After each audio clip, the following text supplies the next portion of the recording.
나사로의 죽을 때를 죽음을 기다리신 예수, 나사로의 죽음을 기다리신 예수. 참 제목도 어떻게 생각하면은 참 혐오스러운 제목일 수 있겠어요.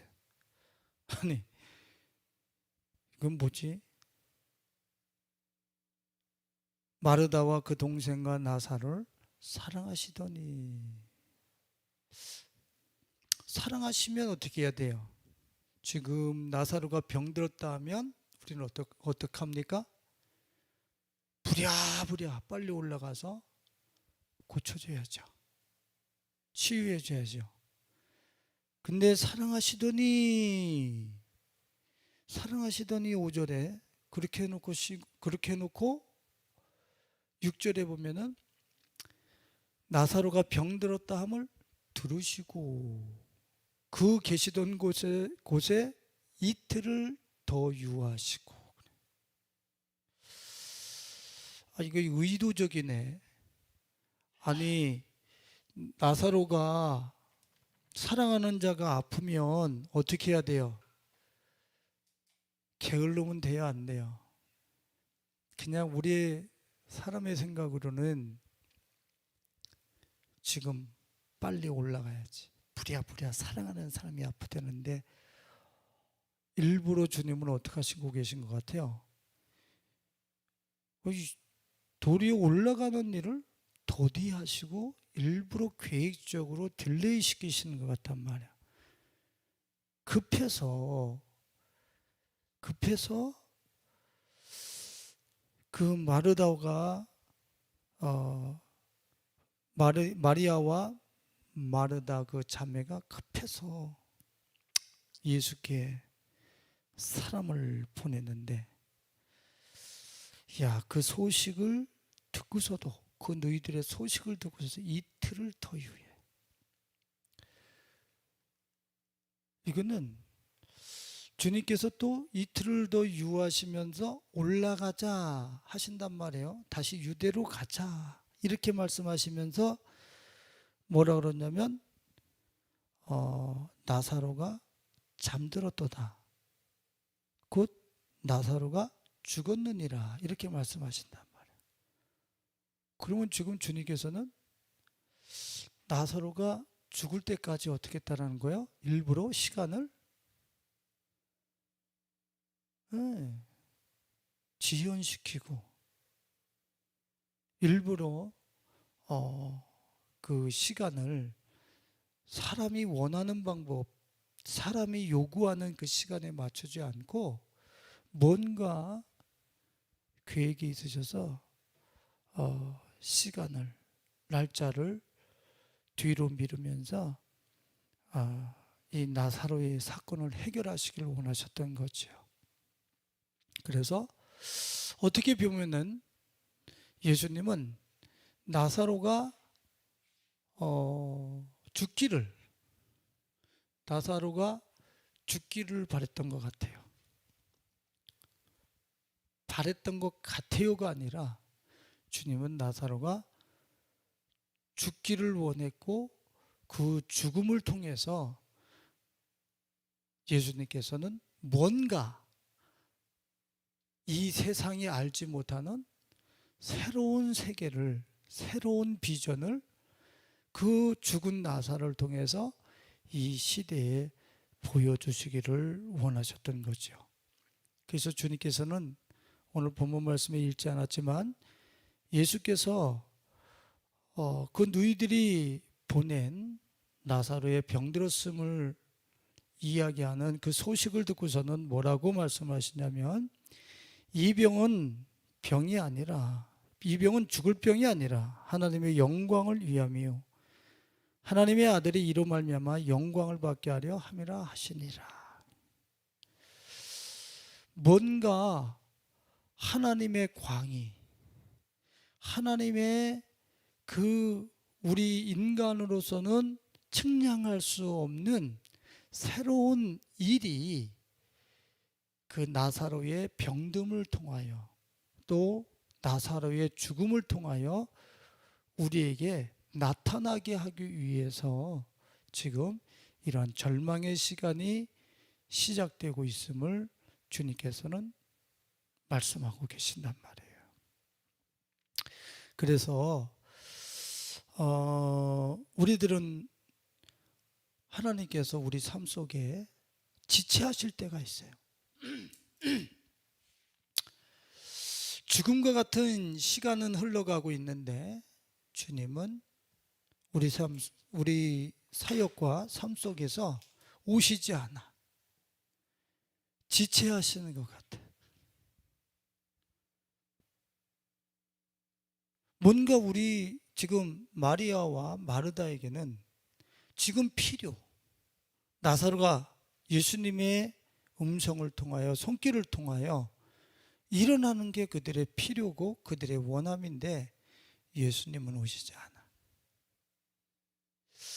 이와 마찬가지로 우리들도 우리의 필요와 원함이 있어요. 근데 왜 지체하셔? 오시지를 않아. 그러면 우리는 거기에 대한 불신앙으로 치우칠 것이 아니라 오늘 본문 말씀을 보면 나사로의 병들었음을 또 그의 죽었음을 아시면서도 그 시간을 지연시키신 예수님의 의도, 그것은 지금 반짝해서 그 문제를 해결하고 치료해서 일으키는 그 일보다 더 큰 프로젝트가 있구나. 오늘 우리의 다급한 문제들이, 우리의 필요들이, 원함들이 해결되지 않는다 해서 우리는 그 앞에서 일희일비하면서 불신앙에 치우치고 광야 이스라엘 백성들처럼 자신들의 원하는 것이 안 나타날 때마다 맨 원망불평, 그런 광야에서 쓰러지는 이스라엘 백성들이 되는 게 아니라 우리는 이 지체하시는 예수님, 하나님의 응답 앞에서 우리는 더 큰 하나님의 계획, 지금 우리의 필요를 채워주는 것보다, 우리의 원함을 채워주는 것보다 더 큰 어떠한 우리가 보지 못하는 세계, 영광을 우리에게 하나님의 광이 역사하심을 우리에게 보여주시기 위한 하나님의 더 큰 계획, 오묘한 계획이 있구나. 할렐루야. 우리 이렇게 성숙하게 그분의 역사하심을 기대할 줄 알아야 돼요. 마리아 같은 경우에는 32절에 읽지는 않았지만 32절에 보면 예수님이 더디 오셨어요. 오라비 나사로가 죽은 이후에 더디 오셨어요. 그랬을 때에 마리아는 뭐라고 하소연을 합니까? 마리아가 예수 계신 곳에 가서 배웠고 그 발 앞에 엎드려 이르되 주께서 여기 계셨더라면 내 오라버니가 죽지 아니하였겠나이다 하더라. 왜 이렇게 더디 오셨습니까? 그때 오셔서 그 문제 해결해 주셨어야죠. 왜 이렇게 더디 오셨으면 다 끝났잖아요. 그때 힘들 때 어디 계셨어요? 지금 그 얘기하고 똑같은 거예요. 우리는 마리아의 그 미성숙한 그런 믿음의 분량과 어린아이 신앙이 아니라 도리어 더디 오실 때 나의 생각과 계획보다 더 큰 계획을 가지고 계신 그 예수님을 볼 수 있기를 예수님의 이름으로 축원을 드립니다. 참 우리 박사모하고 주고받은 이야기가 있어요. 우리 교회에 어떤 목사님들도 들으신 그런 분들도 계시고 가끔가다 나한테 물어보기도 하세요. 2억을 주시겠다고 하셨던 그런 어떤 분들, 선배님도, 존경하는 선배님도 계시고, 또 거의 2억에 가까운 또 어떤 재정도 또 빌려주시겠다고 하셨던 그런 분도 계시고, 어떤 재정에 대해서는 뭐 억걱거리면서 이렇게 주신다, 또 뭐 빌려주신다, 이런 분들도 이렇게 우리 가까이에서 많이 있었어요. 억걱, 우리 억걱 이야기에서 많이 배우잖아. 억소리에서 우리 배우잖아요. 그런데 지금 이렇게 가만히 돌아보면 그것이 지금 부도난 듯하고 우리에게 오지 않은 것 같은 어떤 상황이 다 전개됐어요. 그런데 그때 그 당시에는 그것이 우리에게 빨리 왔으면 했는데, 그게 더디 오고 안 오는 게 우리한테 더 축복이라고 하는 사실을 지금에 와서는 더 확실하게 경험을 해봐라. 그때 우리 원함과 필요를 따라서 그런 어떤 재원과 재정들이 툭툭툭툭 주어졌으면 아마 이 전성환 목사와 우리 박사모는 돈이라고 하는, 이 재정이라고 하는 이 틀 속에서, 이 안에서 요 갇힌 듯이 아마 지금도 목회를 하고 있고, 그렇게 돈줄을 타면서 아마 목회를 하지 않았을까. 얼마나 답답한 인생이고 답답한 사역을 할까 하는 그런 생각을 해봐요. 도리어 재정의 공급이 원활하지 않은 것이, 재정이 없어도 이렇게 행복할 수 있는 거구나. 재정이 원활하게 공급되지 않아도 교회는 하나님이 운영하시는 거구나. 에? 도대체 우리의 계획, 우리가 알고 있는 지식, 우리의 필요 원함보다 더 큰 세계의 영광, 더 큰 세계. 사람들은 돈과 재정의 틀 안에서만 삶이 가능하다고 생각하는데, 이 돈과 재정 바깥에 공급되지 않는 그 넓은 세계에 더 큰 세계가 있구나. 요거 주님이 재정을 공급하시는 데 있어서 지체하시고 딜레이 시키심으로 인하여서 경험할 수 있었던 거지. 이거는 실제적인 삶 속에서 경험을 해야 되는 거예요.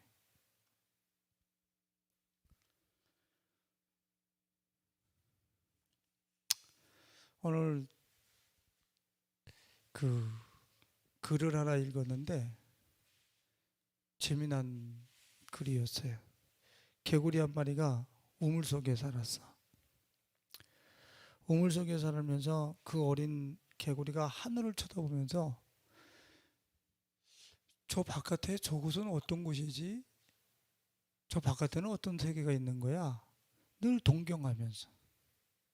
어느 날 바람이 그 우물 속으로 들어와서 그 조그만 개구리한테 묻습니다. 너는 이렇게 좁은 곳에서 어떻게 살아갔냐? 그랬더니 이 조그만 개구리가, 저 바깥의 세상은 어떤데? 어떤 곳이야? 물어요. 그때 바람이, 그곳은 커다란 이 우물과 같은 것들이 헤아릴 수 없이 넓은 바다라고 하는 그런 곳이 있고, 그곳에는 너보다도 몸체가 어마어마한 큰 고래가 있고 헤엄을 치고 너무나 넓단다. 작은 개구리가 이야기합니다. 나를 좀 거기 좀 데려다 줘. 아니, 그것은 내가 데려다 줄 수 있는 게 아니야. 내가 힘써서 가야지. 바람이 어떻게 들고 올라갑니까? 그리고 바람은 가버렸어요. 또 그 넓은 세계를 동경하던 이 어린 개구리가 엄마한테 이야기합니다. 엄마, 나 저 넓은 세계로, 우물 바깥의 세계로 나가고 싶어요.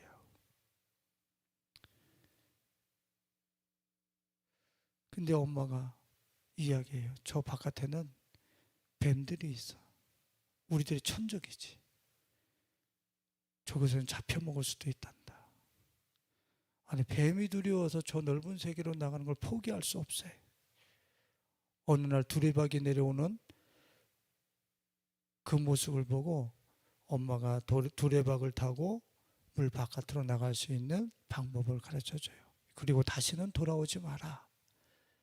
여기는 바깥에 나갔다가 바깥 세계에 나갔다가 이 안에 들어오면 여기의 법대로, 우물 안의 법대로 그 개구리를 처형하게 돼 있어. 돌아오지 마. 다시는 돌아오지 마. 나가면 다시는 들어오지 마. 엄마가 그렇게 새끼 개구리에게 이야기했어요.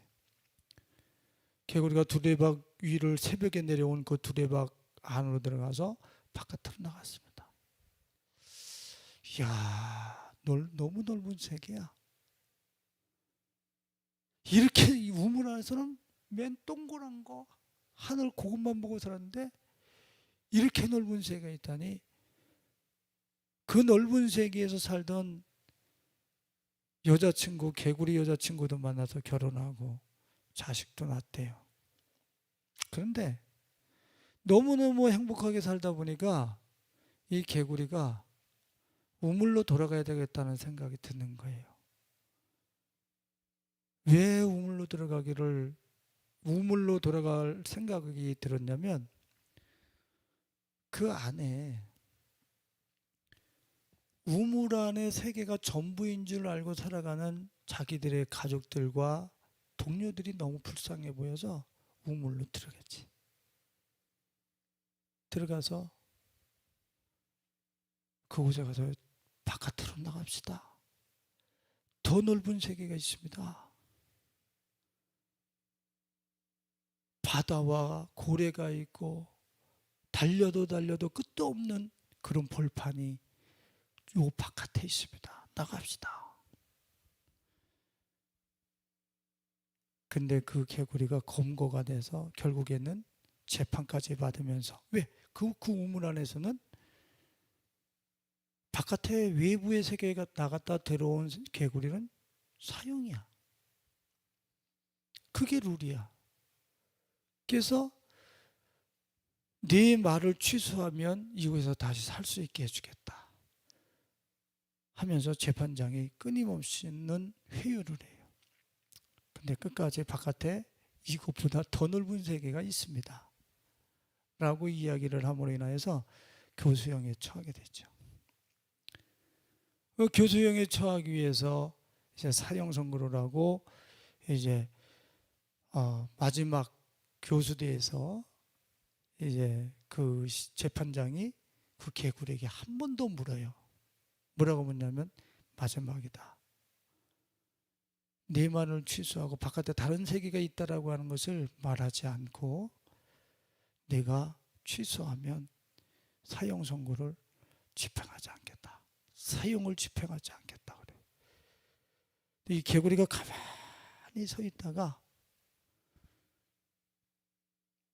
그래도 바깥의 세계는 있습니다 라고 하는 게 그 글의 끝이었어요. 오늘 그 글을, 짧은 글을 읽고 나서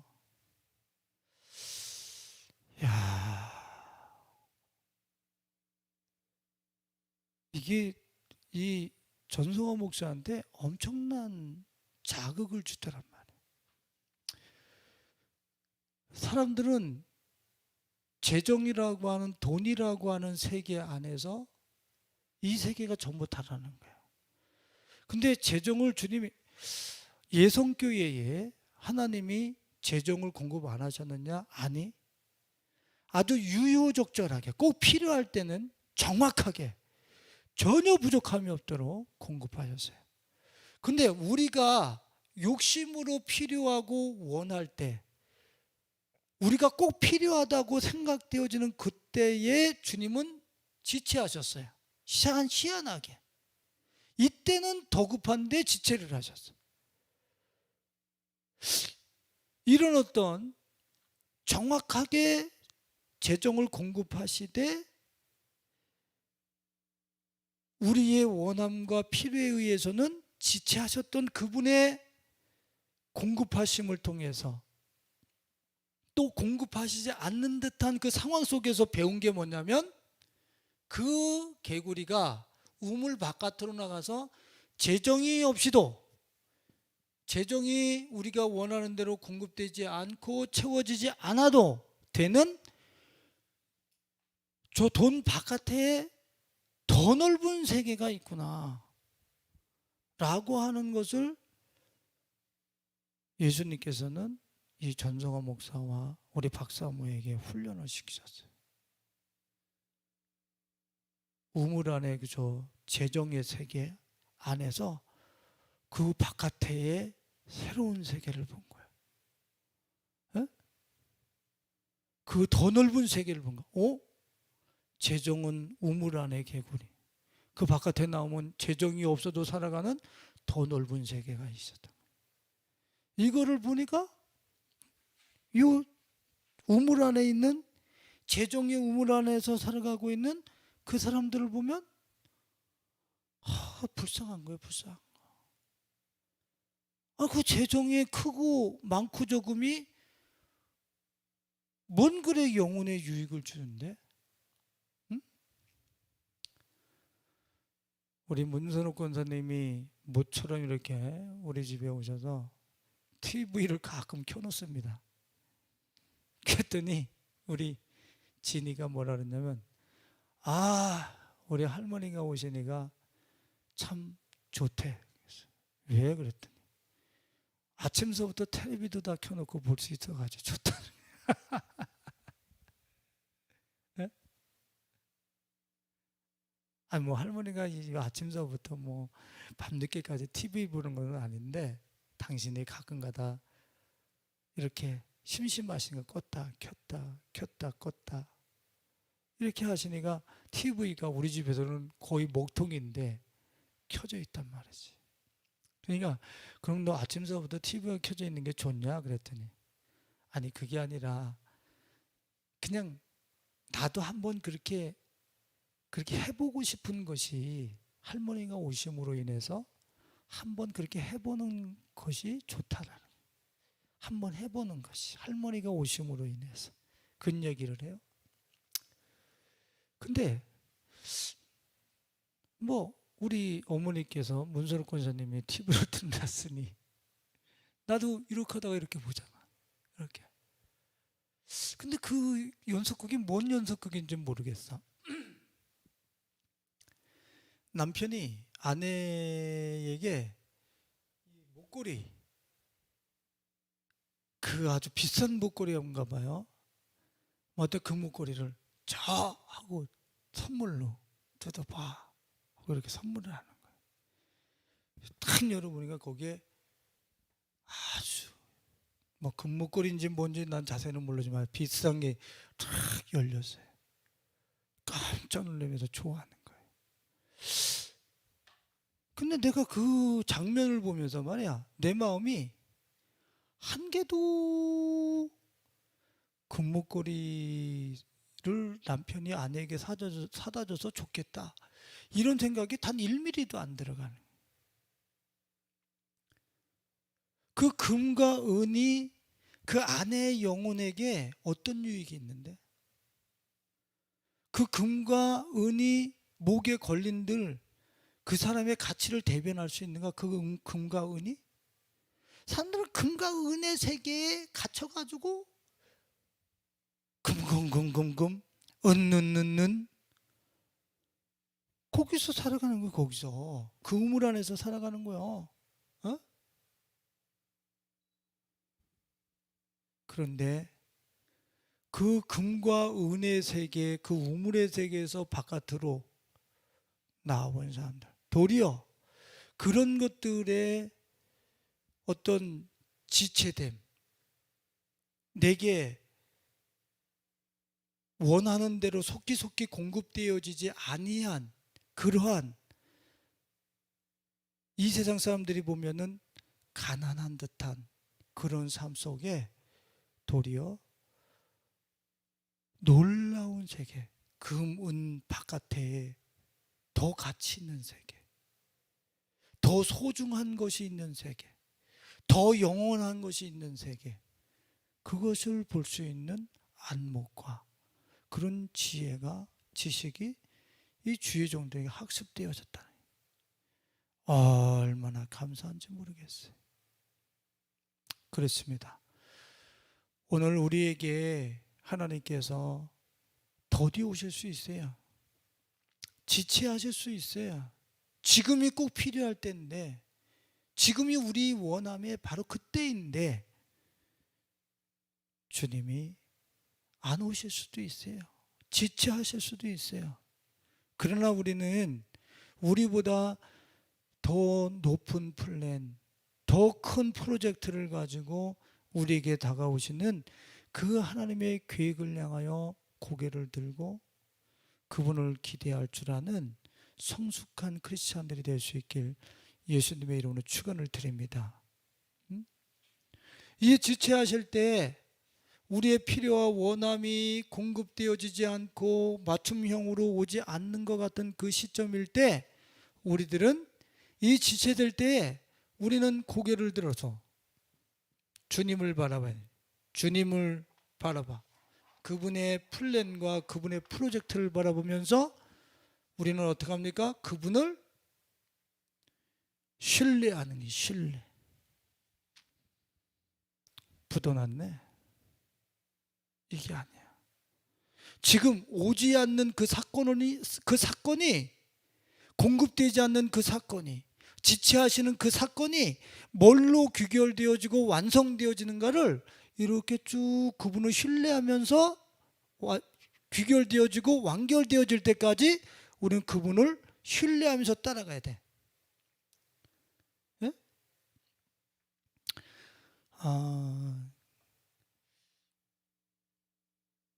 이사야서 42장 19절로 20절을 한번 펴보세요. 이사야서 42장 19절로 20절.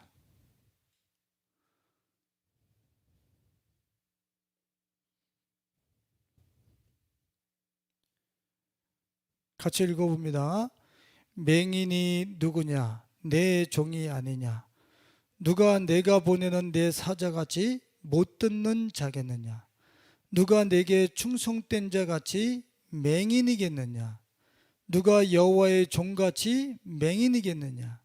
내가 많은 것을 볼지라도 유의하지 아니하며 귀가 열려 있을지라도 듣지 아니하는도다. 이게 무슨 뜻이에요?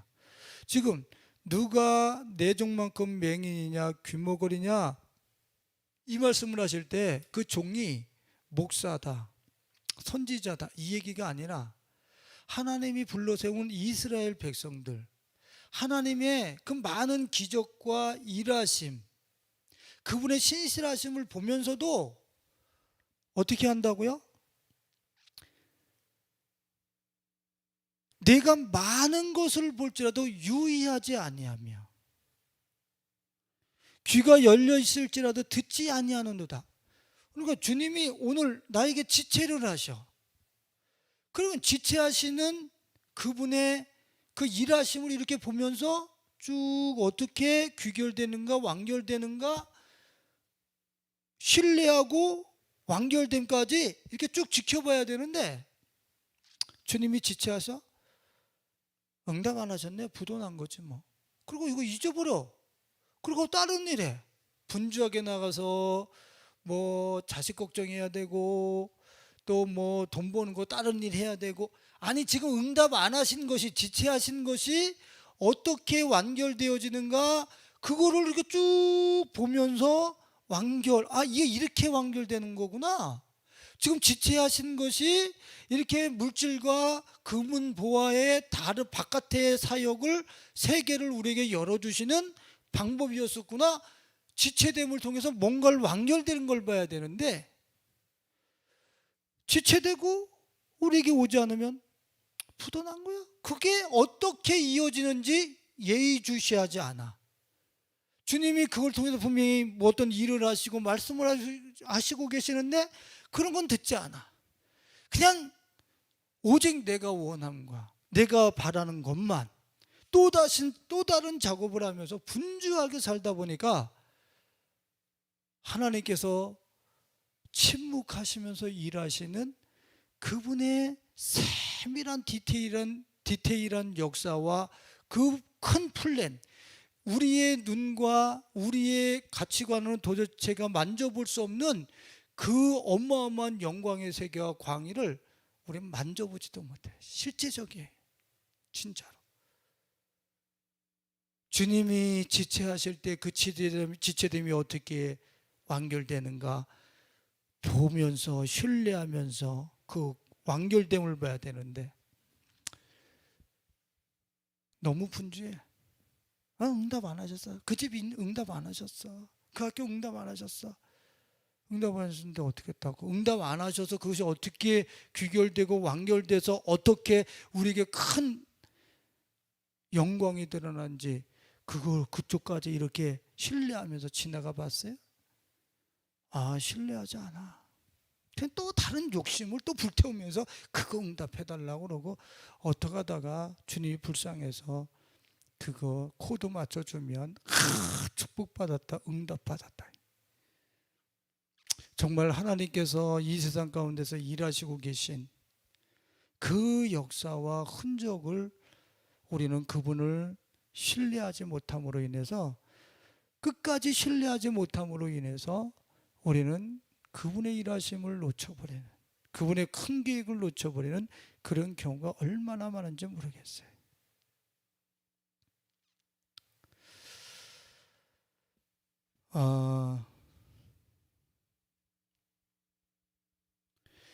웨이메이커라고 하는, 우리 요새 찬양 자주 듣잖아요. 요새 새벽에 이렇게 새벽 기도하면서 CCM을 또 틀어놓고 요새는 기도를 하기보다는 가사를 들어요. 그냥 가사를 듣는다고. 근데 그 가사를 듣는데 그 가사가 내가 주님께 말씀 드리는 거고 하나님이 내게 말씀하시는 것 같아요. 그 가사가. 전에는 그 가사를 그냥 좋은 가사다 이렇게 했는데 가사를 이렇게 들으면서 그냥 가만히 앉아있다 보면 이게 이런 뜻이었어? 그 가사가 저런 뜻이었어? 도대체가 헤아릴 수 없는, 아니 저 CCM 가서 저 젊은 사람들이 저 가사의 내용을 알고 부르는 걸까 할 정도로 그 가사가 깊은 거예요. 놀라워 진짜로. 그래서 기도 못하는 사람들은 CCM 틀어놓고 그 가사를 가만히 듣고 있으면 그 가사에 어떤 내 생각과 마음이 열려지면 그것이 새로운 세계를 향하여 내 이 사고의 이 체계가 확장되어지는 계기도 되어지고 하나님 앞에 기도하는 그런 자세도 되더란 말이에요. 내가 좀 이렇게 사족이 있었지만은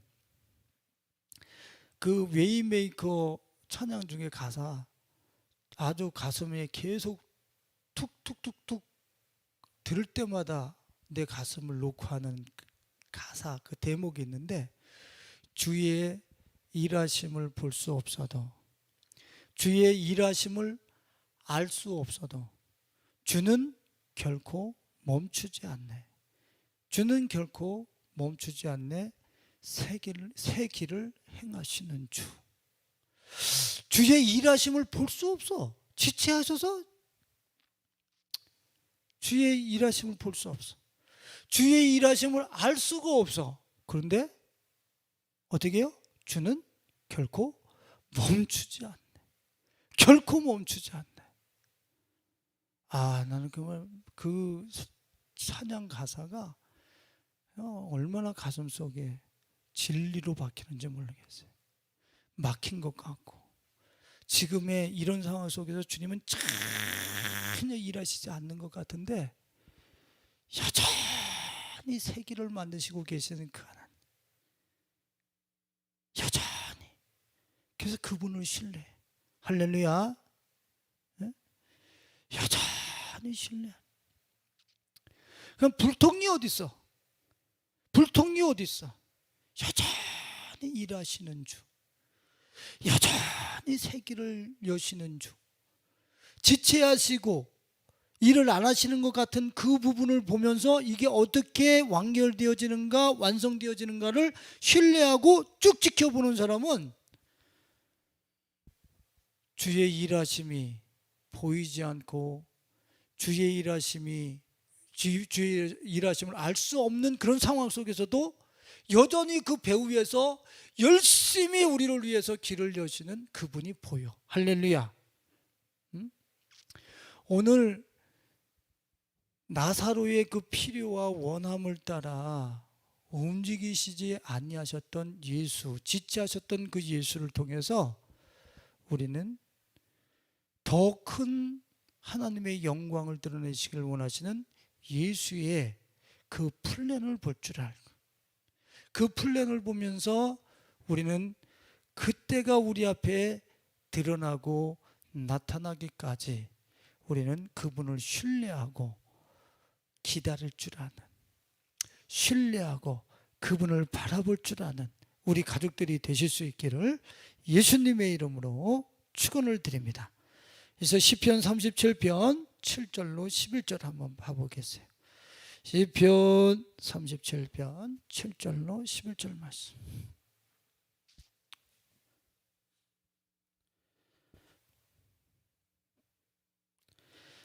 같이 한번 우리가 악인들이 득세하는 것 같고,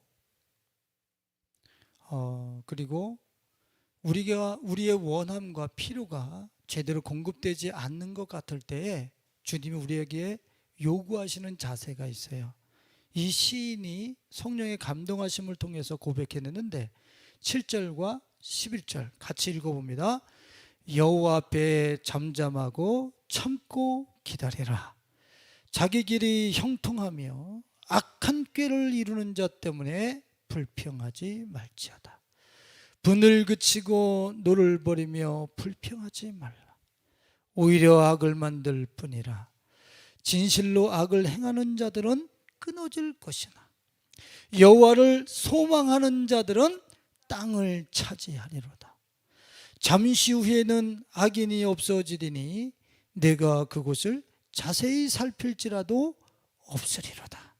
그러나 온유한 자들은 땅을 차지하며 풍성한 화평으로 즐거워하리로다. 할렐루야. 여러분들, 지금 악이 득세하는 것 같아. 악한 꾀를 이루는 자들이 더 잘 되는 것 같아. 지금 나의 필요와 원함이 제때 공급되지 않는 것 같아. 그때 여호와 앞에 잠잠하고 참고 기다리라. 이 사람들을 향하여 뭐라고 그러냐면 여호와를 소망하는 자들이라. 이들을 향하여 11절에서는 온유한 자들이라 그래. 여호와 앞에서 이 세상에 악이 지금 얼마나 득세하는 것 같습니까? 지금 우리의 원함이 필요가 제때 공급되지 않는 것 같은 이런 상황 속에서 여호와 앞에서 잠잠하고 참고 기다리는 그 사람을 여호와를 소망하는 자들이라, 온유한 자들이라 얘기를 하고 있어요. 그래서 여호와를 소망하는 그들, 여호와 앞에서 잠잠히 참고 기다리는 그들에게는, 그들은 땅을 차지하리로다. 온유한 자들, 하나님 앞에 참고 기다리는 그들은 땅을 차지하리로다. 풍성한 화평으로 즐거워하리로다. 할렐루야. 오늘 나사로의 그 죽음의 어마어마한 사건 앞에서 지체시키시는 예수를 통해서 더 큰 플랜에, 더 큰 영광에 우리의 눈을 컨택할 수 있는 우리 가족들이 될 수 있길 예수님의 이름으로 축원을 드립니다. 그렇게 더 큰 계획과 큰 영광에 우리의 눈을 맞춘 후에 우리는 그분을 잠잠히 참고 그 앞에서 기다리는, 여호와를 소망하는 자, 온유한 자가 되어 뭐를 차지합니까? 땅이라고 그러지만, 우리는 땅 그러면 이 땅의 물리적인 땅 그러지만, 주님은 땅 그러면 천국의 개념이에요. 하나님의 나라 개념. 풍부한 화평도 어떤 화평? 풍성한 화평으로 즐거워하리로다. 이것을 우리가 이런 어떤 하나님 나라와 풍성한 이런 화평을 우리가 추수하는 그 시간을 목도할 수 있는 우리 가족들이 될 수 있길 예수님의 이름으로 축원을 드립니다. 그러면 마지막으로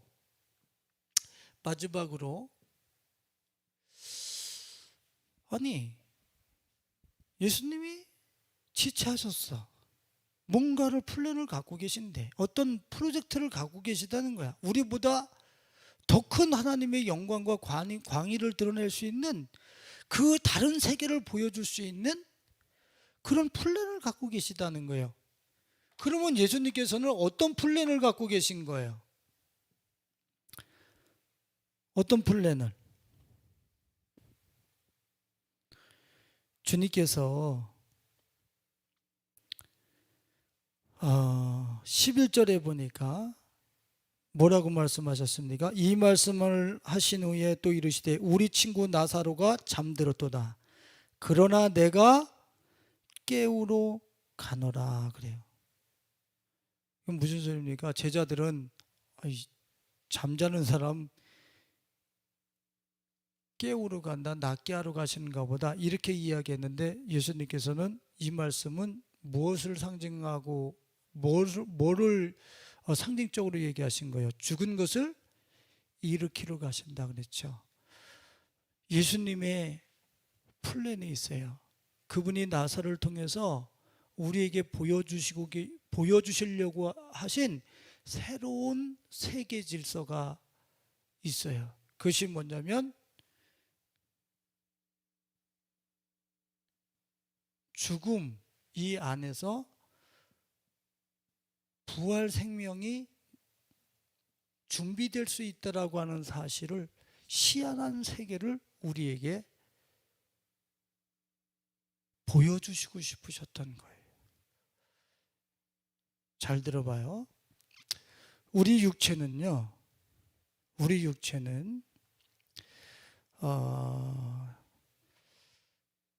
그 시편 78편 39절을 한번 봐보겠어요.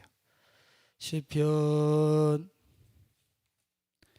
38편 시편 78편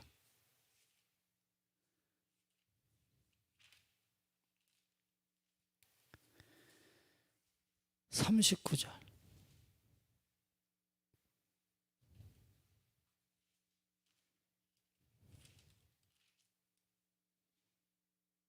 같이 한번 읽어봅니다.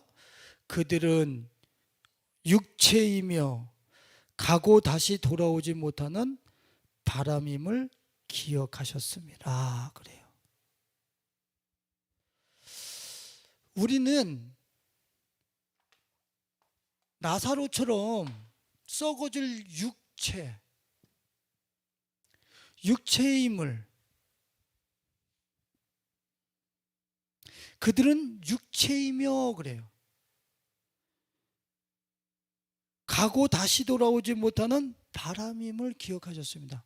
우리는 육체로 말미암아서 우리는 썩어. 우리는 죽음이라는 거 하는 것과 맞닥뜨리면서 우리에게는 소망이 없어요. 시편 78편 39절에 그들은 육체이며 가고 다시 돌아오지 못하는 바람임을 기억하셨음이로다. 이 뜻이 무슨 뜻이냐면은, 사람들은 이 바사르라고 하는 육체, 고기, 육질, 몸의 피부, 그런 어떤 살에 속해 있는 성향만 가득하다는 거예요. 그것만 추구하다가 이 살덩어리에 관계된 세 개만, 요 세 개, 요 살덩어리에만 속한 세 개를 추구하다가 다시 돌아오지 못하는 바람처럼 이 땅에서 자취가 없어져야 될 존재가 누구다? 사람이라는 거예요. 한번 생각해 보세요. 사람들은 자기 머리부터 발끝까지의 그 썩어질 육체, 살덩어리에 관계된 그 세 개만을 추구하다가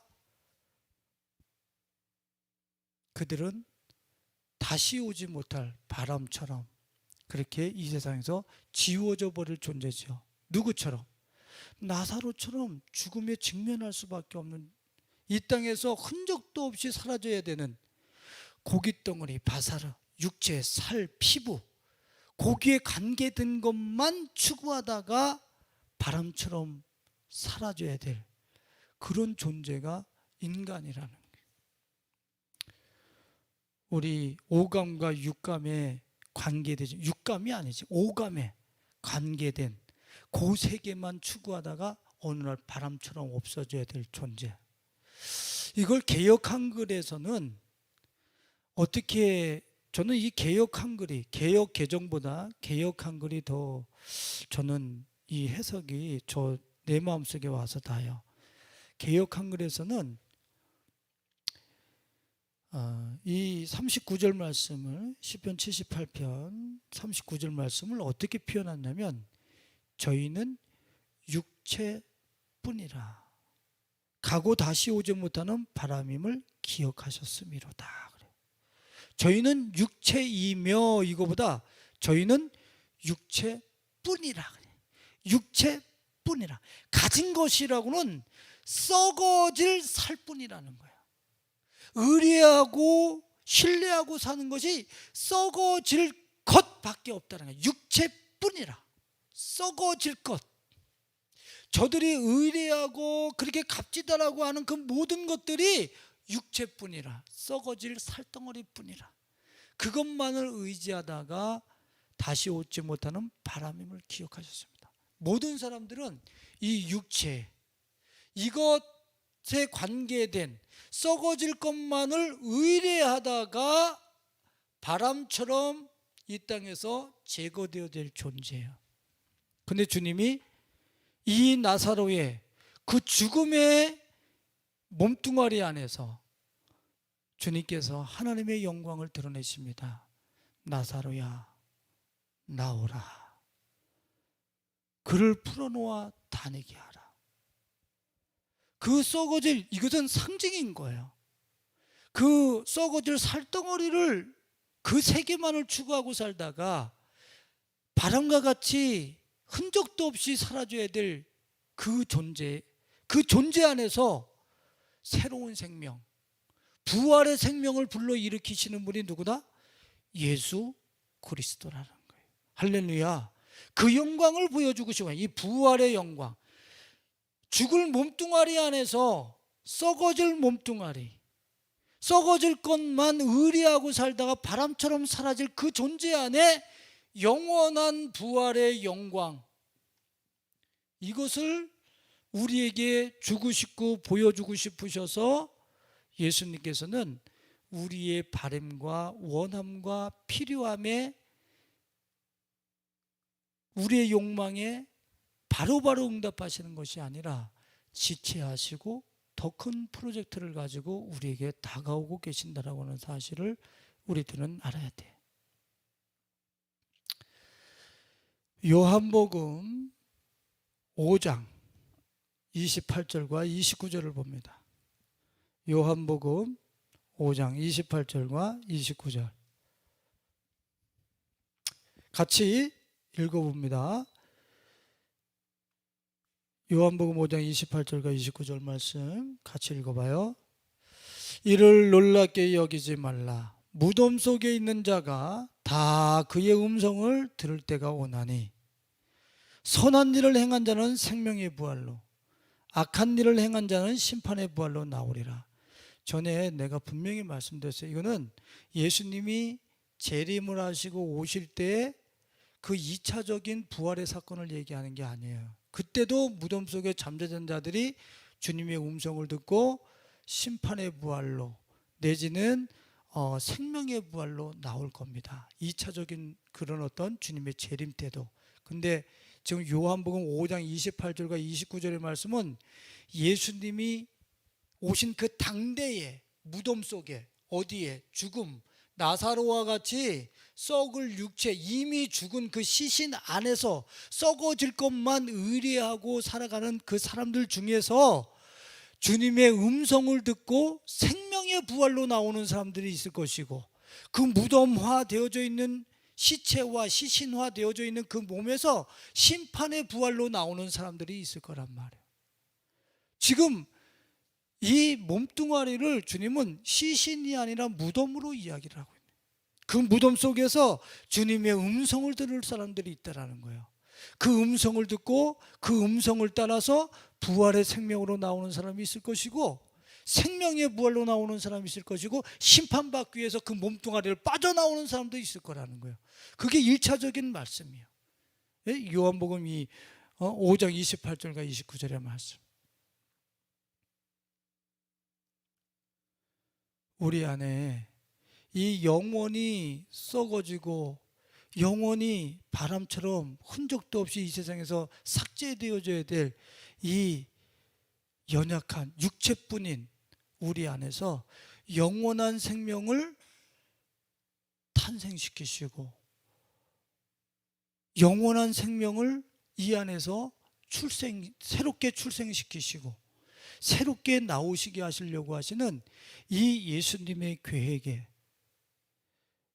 우리 가족들은 온전히 그 계획 안에 있을 수 있길 예수님의 이름으로 축원을 드립니다.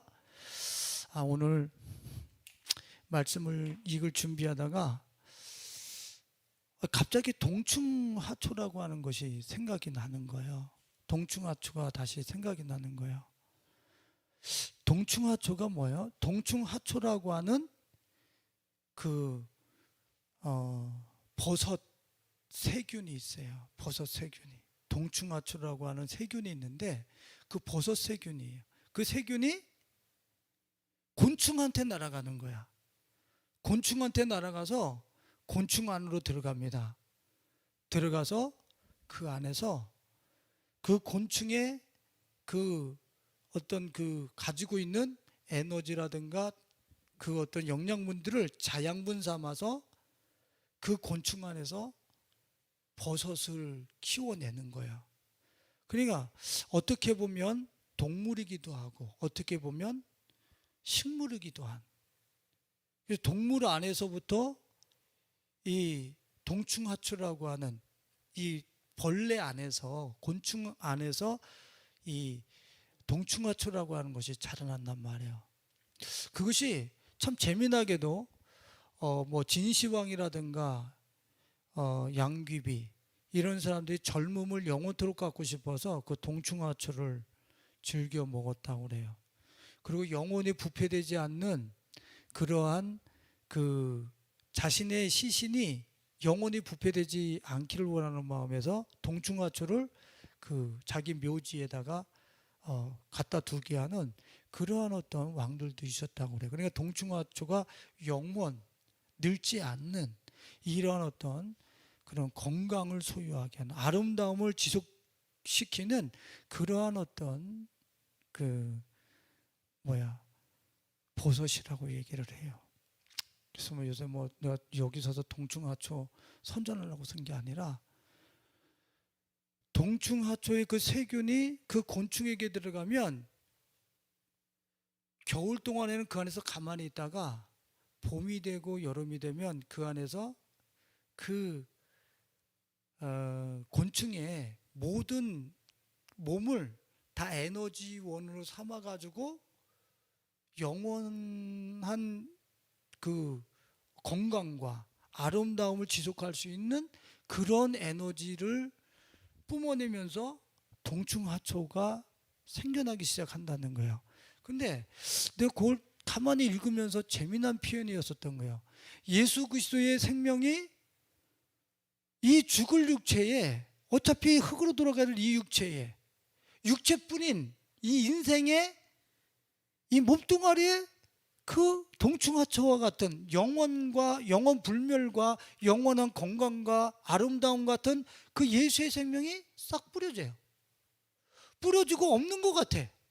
그런데 진짜 생명이 있는 그 예수의 생명은 이 죽을 육체를 그 동충하초가 그 벌레나 곤충들을 싹 마르게 만들면서 거기에 있는 자양분을 통해서 새로운 생명을 탄생시키듯이 내 안에 계신 예수 그리스도께서 나와 함께 내 몸에 있는 이 썩어질 육체의 모든 속성들을 싹 자양분 삼아가지고 어떻게 해요? 영원 불멸의 새로운 생명을 내 안에서 탄생시키고 꽃피우게 해. 이거 뭐지? 우리 예수님이 내 안에서 영원한 부활 생명을 나오게 하시는 것은 동충하초가 자라나는 것하고 비슷한 거야. 내 안에서 이 썩어질 자양분들을 전부 다 그곳에다가 그 엑기스를 빨아들이면서 싹 그 썩어질 그런 어떤 육체의 속성들과 자양분들을 싹 고갈시키고 마르게 하면서 결국에는 영원한 생명, 불멸의 생명, 생명의 부활로 나올 수 있도록 우리 안에서 동충하초처럼 그렇게 일하시는 예수, 그 영광, 그것이 지금 나사로를 통해서 우리에게 확인되어진. 할렐루야. 근데 교회 나와서 썩어질 이 육체 안의 자원들을 다 마르게 하면서 불멸의 생명을 꽃피우는 게 교회인데, 썩어질 자양분을 더하게 해달라고 기도하면 돼, 안 돼? 그러니까 이거 완전히 교회가 진리를 잃어버렸어요. 그럼 돈 없이 사느냐, 집 없이 사느냐, 차 없이 사냐, 그 얘기 아니에요. 그거는 구할 바가 아니야. 그거는 필요에 의해서 정확하게 주님께서 공급하시고 더하시는 거예요. 그거는 우리의 구할 바가 아니에요. 우리의 구할 바는 도리어 썩어질 것을 더해달라고 그러는 게 아니라 내 몸 안에 이미 썩어져야 될 그러한 어떤 그 육체 뿌린 그 속성들이 예수 그리스도께 다 말려지고 제거되어지고 내 속에서 삭제되면서 오직 내 안에 동충하초처럼 예수 그리스도만 꽃피어 영원 불멸의 생명만이 우리 몸 안에서 나오는 이 하나님의 놀라운 프로젝트, 이 플랜, 이것이 성경이고 교회에서 나사로와 같은 우리들에게 하나님이 주시려고 하시는 생명의 부활의 사건 프로젝트다. 큰 플랜이다. 놀라운 플랜이다. 인간으로는 도저히 상상할 수 없는 희한한 불멸의 생명을 썩어질 육체 속에서 끄집어내시고 재창조해내시는 이 하나님의 영광, 예수 그리스도의 손길을 보는 우리 가족들이 되실 수 있기를 예수님의 이름으로 축원드립니다.